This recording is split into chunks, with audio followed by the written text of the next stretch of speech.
Hello, hello, hello, everyone. So sorry. I was on a phone call, so I was running a couple minutes late. I apologize. Last night, I mean, I'm so glad we took an appropriate amount of time to appreciate and memorialize Garrison, but I am glad that is not going to be conflated in this tell-all that they decided per the family's wishes, maybe per, I don't know, Janelle's wishes. It seemed like the not talking about Garrison probably benefits Kody the most because his behavior is so absurd that he is obviously being given a cloak of charity, if you will. So, I'm like out of breath. All right, let me run my little intro and I will see you guys in about 20 seconds. That was not the right thing. Let's try this again. It's like you find higher love, and we have been bitch slapped for it. I am a victim of a hate crime. Stanley knows what I'm talking about. That's not what a hate crime is. Well, I hated it. But I'm to the point where I'm walking around flipping two birds because I am so sick and tired but let's get back of being guilted for loving Robin. Oh man. Kody is just so sick and tired for being guilted for loving Robin. Oh my gosh. What is that song that's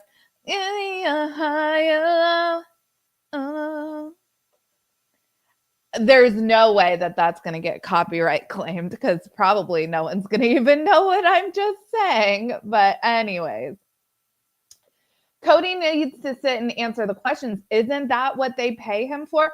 I mean, at the very end of this installment, Suki seems to ask Robin why she doesn't watch the clips. And it's like, are people given an option? Like, what are we doing, people?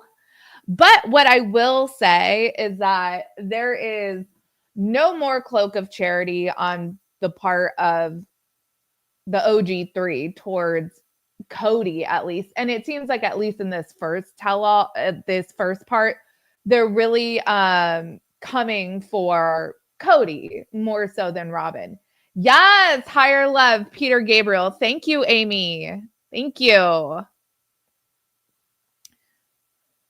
Oh, wait.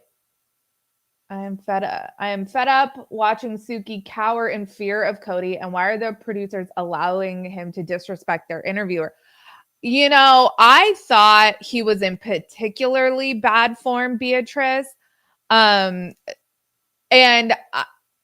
I can't say, you know, I talk a lot of shit about Kody Brown.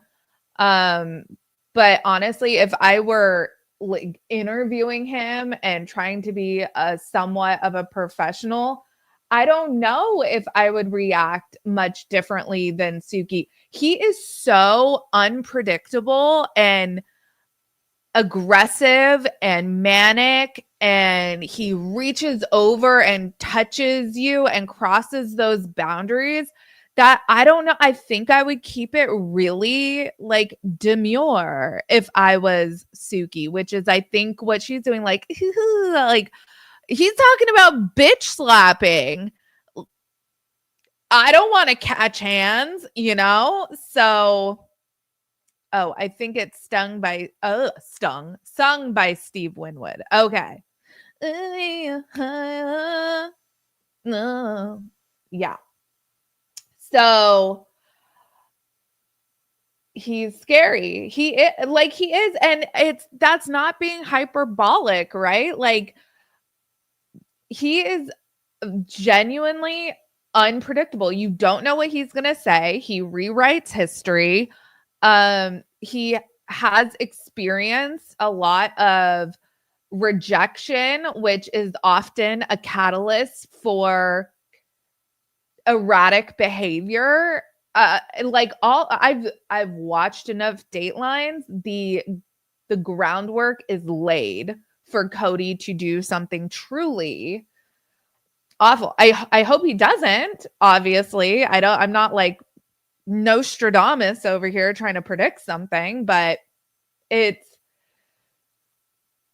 Andrea. He's an angry, short little man. Oh man. The lick heard round the world, you guys. Like immediately, so yesterday, I usually, if you guys are members of the Facebook group, I post a thread for a live discussion. So like we can all just post our thoughts in real time if we're watching together. And probably 60% of us have to watch the next day on Max anyways, because for some reason, it doesn't play live on Max anymore. Back in the day when we had it real good, they would air it on Sunday mornings. And it was like the best. My Sunday morning ritual was watching Sister Wives and having my coffee. But then it was like, okay, we'll watch it live. And then it was like, wait, I'm paying for Max. I mean, I'm not paying. I use my dad's subscription, but I literally pay for every other streaming service. So I don't feel bad about that. We like trade off. But it's like, it's a paid for subscription. Why can't we watch it at the time it airs? But for some reason, whatever the agreements are, end rant, but it's annoying. But so anyways, for the people that do watch it live because they still have a cable subscription, we chat about it, but I am always asleep before it airs 90% of the time. Last night though, I was awake and I'm chit-chatting in there, and I like literally the first thing is Kody licking the air because of how delicious he found Robin to be. It was too much. It was too much. And I was like, I wish I was asleep right now. Like I'm like, but buckle up, because if this is how this is starting out, is it all downhill or uphill or sideways? I don't know. Where do we go from here? Kara, I know I'm not the only one, but I did email TLC and told them Kody needs to be fired. He's mean, rude, uncooperative, and just disgusting. Kara, I'm going to be so real with you. I think that that's excellent. And yes, TLC needs to hear from viewers. With 90 Day Fiance, I've quit watching the show. It's been probably over a year since I've watched any iteration. You know, there's 1,000 spinoffs of 90 Day Fiance, but it just got too much with Angela and Ed constantly on every single spinoff that they were doing. They were on Single Life. They were on this one, that one, the Last Resort. It was like, I'm sick of it. And I did not email them, but I know that they've gotten a lot of feedback regarding Angela and Ed, and it caused me to no longer watch, because ultimately that's what happens is people it gets too much for people and they will no longer watch. I know that a lot of people mute Kody and Robin when they're on. They fast forward through their scenes. I find Kody, there was one part where Kody was being so combative towards Suki for no reason. I actually felt my anxiety levels rising. Me personally, I find Kody more clownish than anything, but it was triggering. Like, I just don't like confrontation like that, and I found it to be so wildly unnecessary that it literally was giving me anxiety. So I can see him being very triggering for people, especially if you come from a background where you've had a emotionally abusive upbringing, or a partner who was like this towards you. someone like Kody seeing that on TV can be extremely triggering. So I'm glad that you are sending feedback, because that's exactly what they should hear. Since Puddle Monkey is no longer the HBIC, it's no longer Tim Gibbons. I think he's still in the credits because he like literally created Sister Wives. So even if he's not attached to the show anymore, he's still gonna always get a credit. But I think that they're really letting Kody and Robin show their asses this season, and I hope that will continue. And they just it's absurd. It's ridiculous. I don't know what Kody thought how he thought this would play out, but just for me, his journey to Wyoming, the graveside burial, that was more of an act or a performance for me than probably anything else we've seen from him on the show, because what we see him here last night was 3 months after the graveside burial. How do you go from how does all the good feelings and the wishing to mend fences or whatever bullshit he was spewing in his confessionals during these memorial episodes, how do you go from that to literally talking about flipping the bird to your haters? Your haters are your family members. I just put out a video talking about this. His haters aren't the viewers. We could give a shit. We're popping popcorn. His haters aren't the production company. His haters, the people he's getting negative feedback from, are his family members. And he's talking about wanting to flip 2 birds, how he's been bitch slapped or whatever. He's talking about his family members. Embarrassing for a grown man.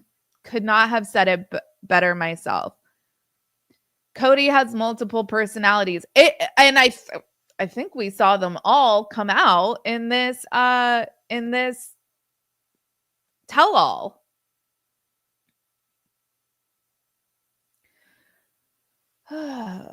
Robin doesn't deal with the truth and facts well. She's not going to be comfortable watching herself or others on TV. Yeah, no, I agree.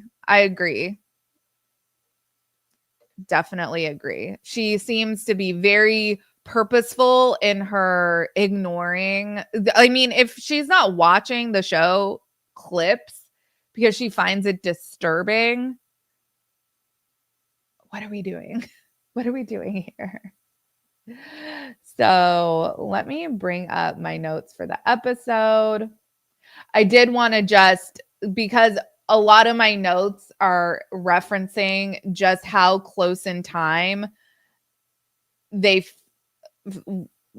graveside burial was to the timing that they filmed this tell-all, that while it was a while ago, this tell-all was filmed in October of 2024, which is annoying because that was a long time ago, but it was in close proximity to when the graveside burial was filmed, and that was the season finale. So yeah, Melanie from Notes to Self, I mean, I'm biased because I just talked to her and Corey and I love them, but yeah, I highly recommend, if you haven't checked out their channel already, which you probably have,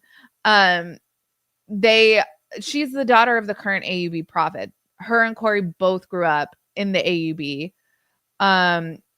Melanie was married a couple seconds after turning 17, had 2 kids by 19, 3 kids by the time she finally had enough and left her first husband.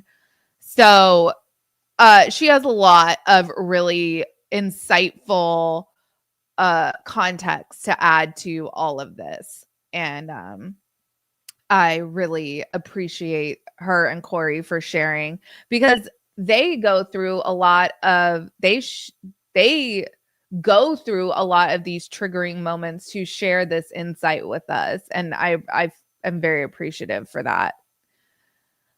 Steamed Frog, thank you so much. Shoppin's reality is not like our reality. I don't think her reality is reality. It's not even reality. Shameless plug. I had wished they dropped the sacred she's just a cow. I do love that they threw that around quite a bit this episode, that Robin was Kody's sacred cow. And if I'm Robin, I'd be like, quit calling me a cow. And I get it, because I used to watch 90 Day Fiance. I get that. I know in Indian culture, cows are sacred. So I get the reference, but it's like, I don't want to be called a cow. Don't call me a cow. Shanna Lee, thank you so much. Anyone else wondering if TLC is letting Kody and Robin look this unprofessional so that they can't get another show without a huge pay cut? Interesting. I pondered, I speculated in my video earlier today that I could totally see Kody and Robin wishing, wanting, hoping, fingers crossed, that they could just do a spinoff with themselves and, Robin's hostages in tow. Because I'm sure that they would love nothing more than to not have to interact. But like, they've hitched their wagon to this show, which by its very definition is about their family. And there's nothing they hate more than interacting with their own family. And I kind of love that for Kody. Like, Kody, if you want to make money off of this, you get to sit there and have these uncomfortable conversations. I do love that for him. Jamie, spelled Jamie. Thank you for putting that in there. Anyone else throw up in their mouth when he gestured licking Crybrows photo? In another thought, awesome collab with Mel and Corey. Thank you so much. Yeah, it was immediately like, whoa, like, was not expecting it. We're getting a lot of rars, and Kody and Robin are very making it known how physically attracted they are to each other. Robin mentions in this episode that she finds Kody's prior musings about how much he loved his wives, she found that to be a turn on, an aphrodisiac. And they're trying to be super sexy, and it's super off-putting. Yes. It's like, I lived in New York for 5 years, and I rode the train, public transit. And, there would be like that one couple that was like way too overly affectionate. And it was like, I'm just trying to get to work, or I'm just trying to get home from work. Like, I'm not trying to yuck your yum, but like, there's no service down here. Like, I have nothing else to do but stare at y'all. So, it's like that. Yeah. Tracy hit the nail on the head. Super cringe. Robin is so jealous of Christine, and for some reason, I don't understand it. I really don't understand why Kody hates Christine so much. I really don't understand it. So let's touch on some points from this first installment, first of 4 installments of the one-on-one tell-all. Kody and Robin, they're turning this, I guess this is their new thing. Any filming event that they have for the show, they're going to take that opportunity to make it a romantic getaway. So we saw Kody take his family on a scenic sign selling trip down memory lane with the trip to Wyoming on Puddle Monkey's dime, no doubt. And now here, Kody and Robin are turning their drive to Sedona into a romantic drive by taking the scenic route through was it Oakwood Canyon. Because lick, lick, lick, Kody loves to recall what Robin looked like in her first tell-all. And it's like, why, oh, why is Kody going so hard trying to sell us Robin's attractiveness? Like, we are not blind. We can see Robin. We know what she looks like. He doesn't need to describe her to us. It's almost like he needs to win.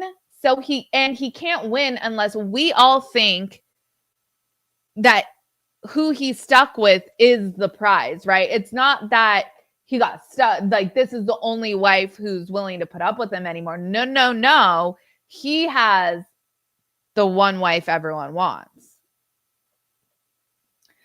And I don't think Robin's an uggo by any means. I don't think that she looks like how she looked 15 years ago, but none of us do. So that's not really shade at Robin or towards Robin. But also I don't think Christine looked like Shrek when she got married to Kody.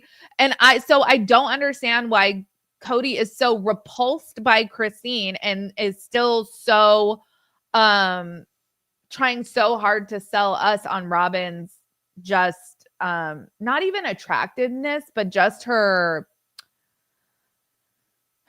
value, which everybody as a human being has value, but I don't think Robin is like a diamond when all the OG3 are cubic zirconia. I just don't understand. There is a disconnect for me with Kody's thought process there. I really truly don't understand it. We got to get a shot of the new sports car. This time, instead of a Lexus, it's a Mercedes convertible. Still totally impractical. Doesn't it snow like 85% of the year in Flagstaff? I heard like why a convertible? I don't even think a convertible is practical in Los Angeles. And I grew up in Los Angeles. Like, it's hot. It gets hot and it gets loud. And ultimately, like when you're in traffic, you just want to like get from point A to point B. Like I don't think convertibles are very practical anyways. And I suppose weather-wise, Los Angeles would be like the most practical place for a convertible. And it just not for me. Not for me. Thank you, Don. Yes, it's a snow town. Which I think, I mean, I don't know. Is that Mercedes a hard top? Then that's a little bit different. But especially if you have a soft top dealing with like weather, like stuff falling from the sky, I would think would be, you're risking damage to your car. He needs the wind in his hair. Well, what's left of it. That was a good one. A good one, Nurin. Thank you. Once we mastered AC, there's no place for convertibles. Elsa, this, yes, right? My husband has a Jeep, a Gladiator truck, and he'll want to take the roof off. And I'm like, why? Like, why? Also, Jeeps are loud AF. They're really loud. Another impractical car, and I own one. So whatever.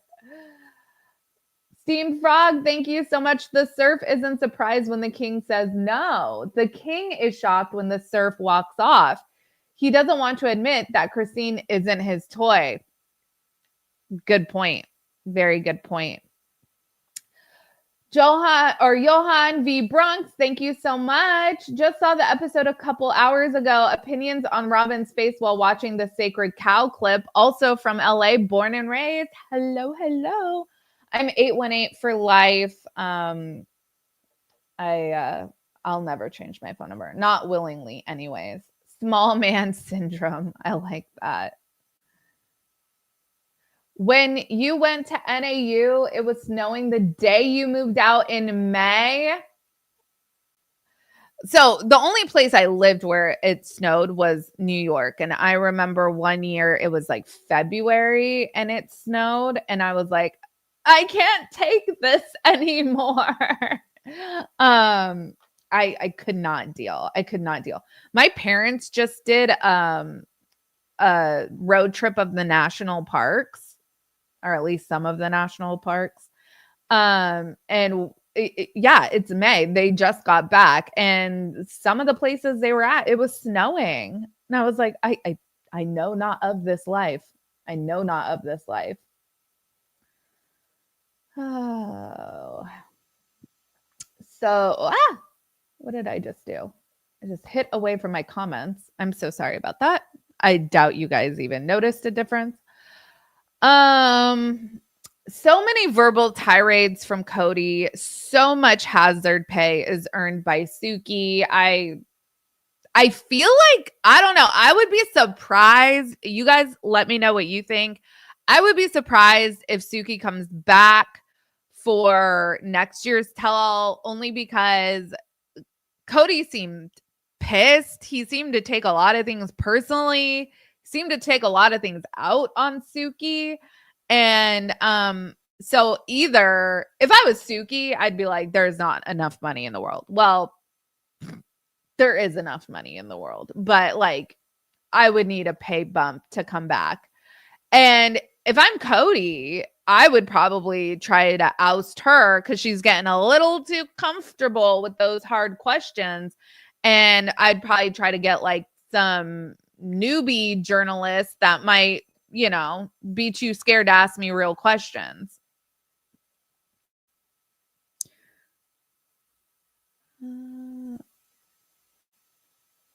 You would demand security? Yeah.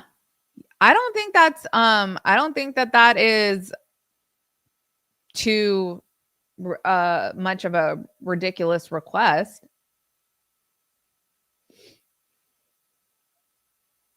Thank you, Missy. I think Kody is hating on Christine so much in the tell-all because this was filmed right after Christine filed the child support case against Kody. I was told that. I was reminded of that.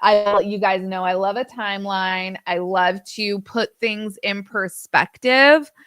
And I was like, geez, like so soon after the graveside burial, and Kody is just coming in so hot, like guns blazing.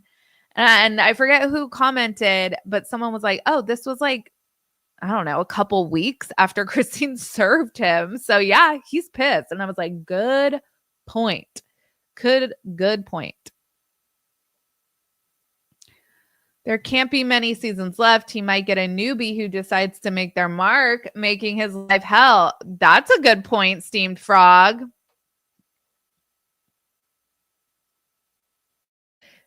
He speaks to Suki like he has to the OG3 in private. Yeah. And it is alarming. It's unsettling. And like I said, it's I know that this is triggering for a lot of people. It triggered me unexpectedly. I was like, oh my God, I'm so uncomfortable right now. And I'm like, my anxiety is, you know, I would love to chit chat with my therapist right now. But it was like, you know, 11 p.m. because that's when this show is on. But I know that this is triggering for a lot of people. This hits, it strikes a nerve, and Kody really gets under people's skin. It's what brings us back to watch and simultaneously makes us wish we could never watch him on TV again. It's a very,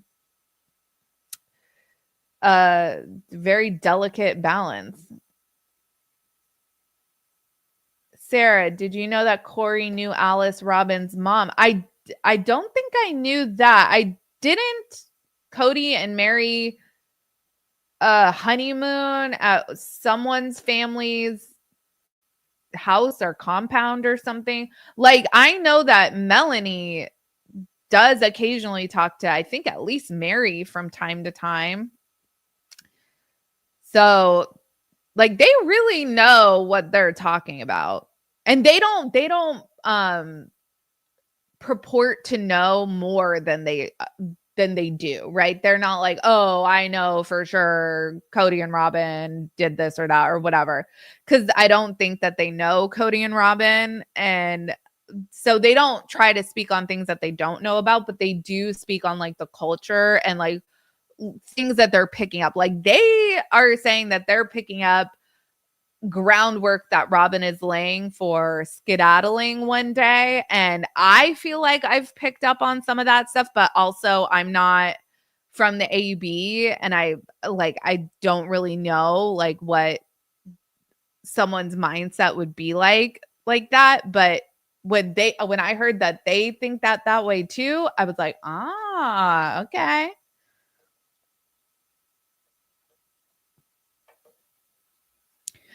Ooh, hold on. Let me grab this. Corey said that Alice was not very well liked in Pinesdale, Montana. I'll just say, I mean, when your whole words of wisdom that you're trying to impart to your polygamous daughter is to always be making it the honeymoon so that your husband prefers your house, it's like, okay. We see you, Alice. I mean, I don't know. Alice could be a lovely person. I don't know. But yeah. Alice is Robin's mother, and she has appeared on the show from time to time. So what else happened this episode? A lot of yelling at Kody. A lot of yelling at Suki by Kody. Kody goes on this woe is me verbal tirade about how he's not allowed to, like, he's what? You just expect him to not fall in love? What is he just supposed to be out here murdering salespeople? And I'm like, what? Whoa. What? Where did that verbal rationalization come from? Because I'm not following. He tries to tell Suki, I've been in sales all my life. There's always a better salesperson. So what? I'm just never supposed to fall in love. So what? Am I just supposed to murder a better salesperson than me? No. And then this is when he says that he's been bitch slapped by the haters. And he just wants to flip two birds to them. And I'm like, but the haters are your kids. The haters are your ex-wives. The haters are your literal family members. The haters are not the viewers. You could not do cameos. You could not read the comment section. You could not read Reddit. But you're never going to not be biologically related to all these people that think you're not shit. So, I don't know. One of the things I really found interesting and insightful is Christine shared that she has realized that so much of her life was wrapped up in being who Kody wanted, making their life the way Kody wanted, making the meals that Kody wanted. And then Kody even said something really shitty about Christine, that Christine was great at fixing him a meal, but he doesn't think Christine was great at or really preoccupied with him being happy.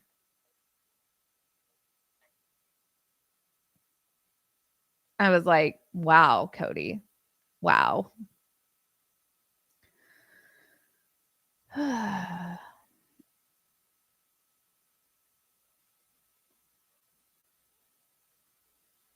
Loving Robin doesn't mean disrespecting the others. That's a great point, Elsa. And that's literally what everyone is saying.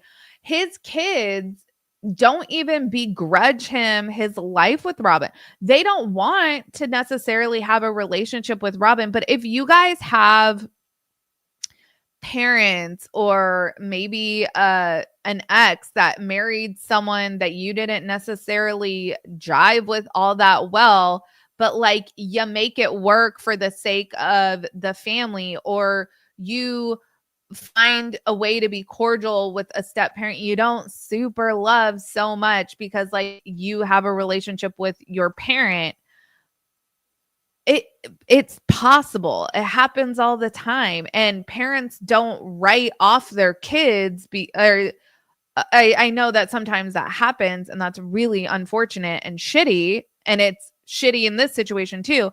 But a parent shouldn't write off a kid because they don't like their new spouse. And these kids were not asking him to write off Robin. They were just like, hey, we just like want to have a relationship with you. And he made it very clear. He explicitly stated it on the show that Robin and I are like this. You're not going to separate us. And it's like, why?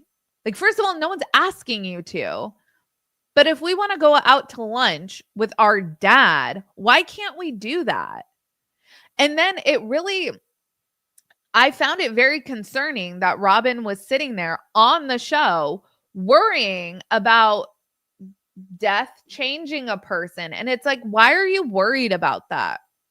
Because from what you've told us, Robin, you've already been having marital problems with Kody because he's been taking all these divorces so hard, and the relationships he's had with his kids have been suffering, and that's also been making your relationship hard. So you already are going through it with Kody. Why are you concerned that death would change him maybe in a way where he would want to make things right with his kids? That's what I'm thinking is worrying Robin. And therefore she had to put in an effort to make sure that did not happen. So Kody and we got to be like this. Heather, thank you so much. Well, at least we can be entertained by Kody trying to make his 4 noodles look like 10. Poor little baldy locks. Someone posted in my Facebook group. I don't know if it was like AI or what, but it was Kody with no hair, and he does not look bad bald. I'm just going to say it. He could go bald, and I don't think he would look bad.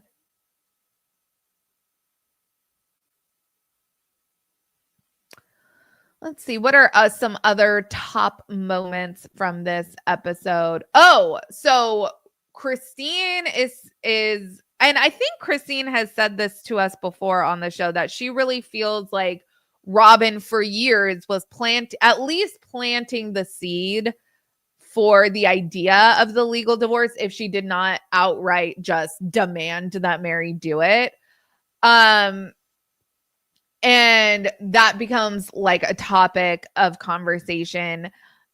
Robin is saying, no, she never did that. And Mary is like, I don't think so. But like, also, like, I didn't want to legally divorce Kody. So like, maybe, I don't know.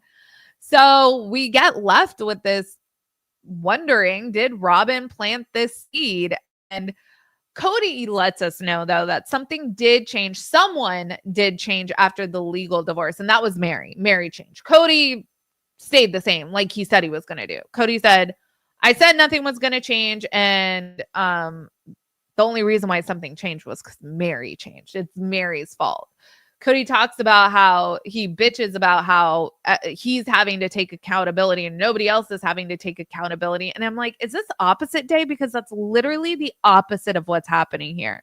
Everyone else is owning their shit, and you're the one who's trying to abscond from any responsibility in the destruction of this family, which in polygamy, and this was the point they were trying to get to at the end, and what I think they're going to focus on in the next installment with Kody being a failure, is the way Mormon fundamental polygamy is set up. Kody is the sun, and all of the family members are planets that are orbiting around the sun. So if all of that falls apart, it's because the sun stopped shining on the rest of the family. And that's what happened here. So Kody is, by definition, of this religion. And that's what Christina's trying to say, is like, okay, we're not just like dragging Kody for filth. We also are dragging Kody for filth, but like he, by definition, from having 3 divorces in this religion, he is a failure.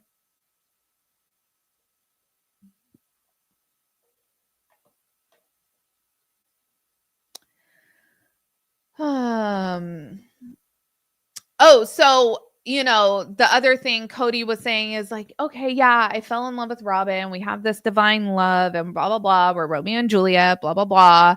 But, you know, I wanted to bring the OG3 up. I wanted to level them up, but they just couldn't hang. They couldn't hack it. And Janelle and everyone's like, so Janelle, Christina, Mary, they're all like, that's bullshit. But Mary gets like super offended by this. And she's like, hey. First of all, no, he didn't. And second of all, I don't want to be Robin. I'm Mary. And I liked that she called that out. Oh, and then we get into defining abandonment. We talk about Mary's spiritual release. And this is another hypocritical moment for Kody. Kody doesn't want to acknowledge the authority of his church, former church, current church. I don't know, because he's still whispering baptism prayers in Aurora's ear. So like, how much of this church are you claiming and ignoring? It seems very convenient and picky choosy of what Kody is deciding is his values or not based off of the church's teachings.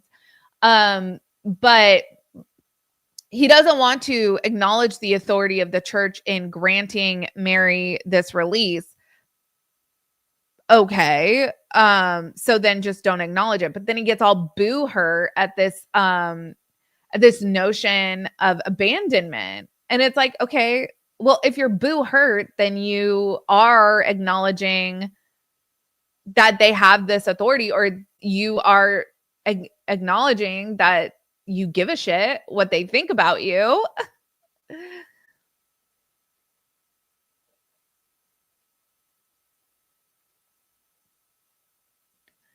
Thank you, Aunt Mitty. I loved this episode. Watching Kay try to keep with S was just plus sobs, not taking his side in the abandonment, saving her place in the AUB. Yeah, Melanie and Corey speak to this too, that Robin hasn't outright like condemned the AUB or said she's not part of it. She very much still calls it our church, our culture. And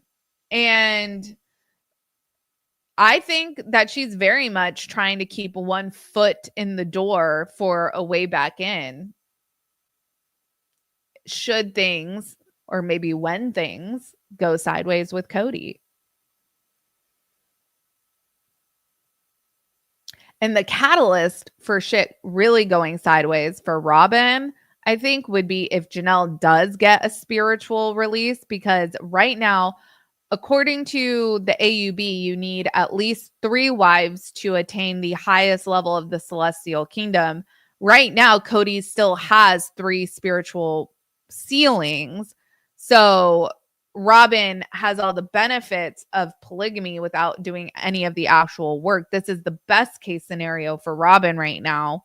But if Janelle does get that spiritual release, then, and if Kody is saying, hey man, I don't believe in this anymore, and Robin still does, she still believes that she needs to be sealed to a man that has at least 3 wives, that's going to put her back on the market.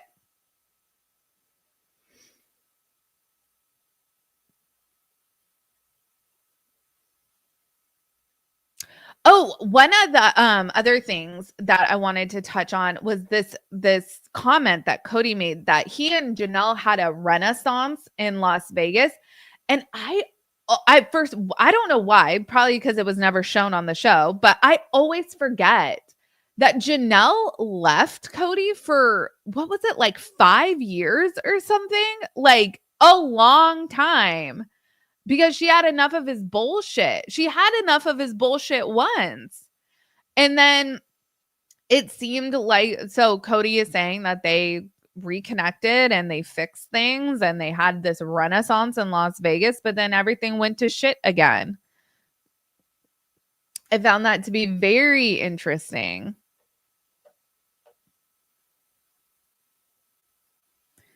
Kody's head is only scared of poverty, not ex-wives going bald or anyone calling him out on his bullshit.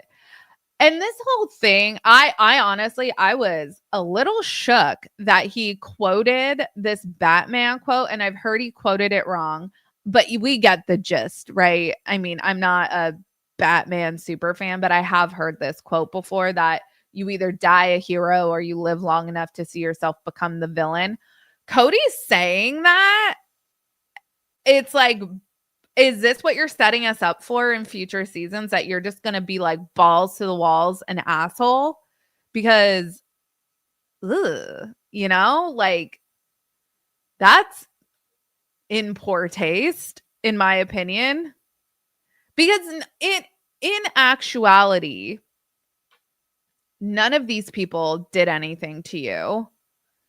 They didn't take anything from you. I guess Christine now is taking child support for one of the 6 kids you guys had together, but you guys all suffered this tragic loss. All of you suffered this tragic loss, and now you're on camera saying that you're gonna be the villain. Ugh.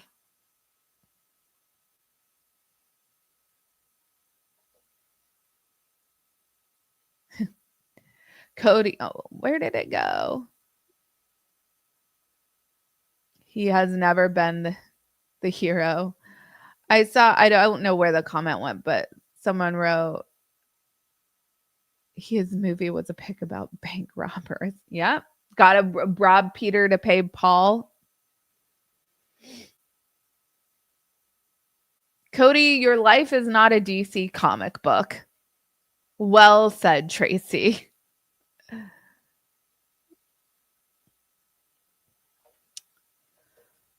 All the OG3 did was demand respect from Kody. And for Christine to sit there and go, yeah, okay, so Kody really liked that Robin respected herself. Yeah, okay.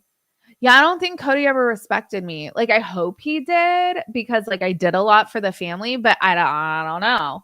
To wonder if a person you were married to for 25 years respected you, like, because respect for me is not I respect you for, and this is just my personal perception of respect. It's not I respect you as whatever your title is or whatever you are to me. Like, I respect you as my mom or my dad, or I suppose there is a certain amount, like you get a different kind of respect because you are my mom, my dad, my husband, my whatever, my boss, whatever. But respect is, for me, it's a human thing. Like, I'm a human, you're a human. I'm not gonna treat another human being like a piece of shit, because that is disrespectful. Kody doesn't view the fact that at the end of the day, we're all human beings, and we all, in my opinion, deserve a certain amount. Like, you don't divorce people from their humanity, and Kody does. And it's like, that is so distasteful. He treats his ex-wives like they were his property. He treats Robin like she was his property.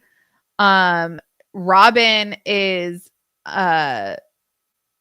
to him, everything he talks about Robin, this divine love, it's all based on like physical attributes. I don't hear him talking about, oh, we have these. He says they have a deep divine love, but his intellectual connection was really with Janelle. And to me, I don't know how you get a deep divine love without having an intellectual connection with someone. I don't know. Oh, man. This first installment was, woo. Kody needs to lose the God mentality. And Randy, that's really hard for someone like Kody who, by this religion that he was in, even the LDS religion, the man is the head of household. He's endowed with the priesthood. With the religion that I grew up in, just like Joe Schmo man was not any kind of special entity. But in the LDS religion, the men are. They're the priests of their the priesthood holders of their families. And when they die, if they do X, Y, and Z thing right, they become, I don't know, like God, a God. I'm not super familiar, but it's on that level. You achieve that amount of greatness. So yeah, Kody has a God complex. It's very obvious.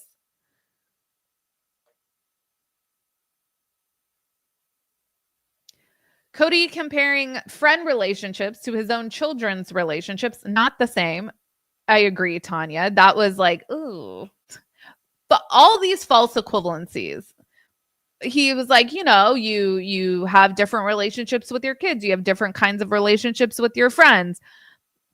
And what am I supposed to do, Suki? If there's a better salesman to me, I'm just supposed to go out and murder them. So what are you suggesting that you go and murder your wives because you have a better relationship with Robin? Like, I don't like where this train of thought is going that you've got me on, Kody. So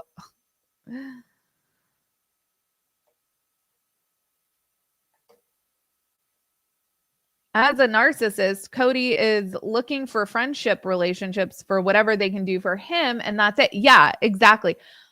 And there's no better example of this. And this is a really sad example, but there was a People magazine article that came out like a week or so after Garrison passed away. And it had a statement from Janelle and then it had a statement from Kody. And Kody said something like, I just wish he could come over and make me laugh one more time. I was like, really? That's what you say? Like, okay. And at that time, it was like, all right, I'm not gonna sit here and be like, oof, because everybody grieves differently. And, would I maybe say something in a moment of grief that maybe someone else might say, oof, I don't know. I might, because I don't know. We all grieve differently. But like when you take everything in context that he does and says, it's like you were just thinking about what Garrison is no longer going to be able to do for you. Wow. Like, oof. And so again, at first I'm like, how are we really not going to talk about Garrison's passing? But ultimately, I'm glad we're not. Like, I'm glad that that's not going to be like any kind of focal point of the tell-alls, because if we're going to be talking about destruction of relationships and stuff like that, I don't want Kody to be able to hide behind that, to be able to, be like, yo, you can't criticize me or whatever. But I'm ultimately, I think that was a good move. And even if it is ultimately benefiting Kody the most, because like I said in my video earlier today, Christine, Janelle, and Mary have all done interviews where the person interviewing them they haven't like gone into depth, but they've like offered their condolences about Garrison's passing. And Mary, Janelle, and Christine have all been very gracious. And then it's like, thank you. And they've moved on. So it's not like it's you can't talk about it with these women. They talk about it. So I think ultimately that this is to Kody's benefit the most.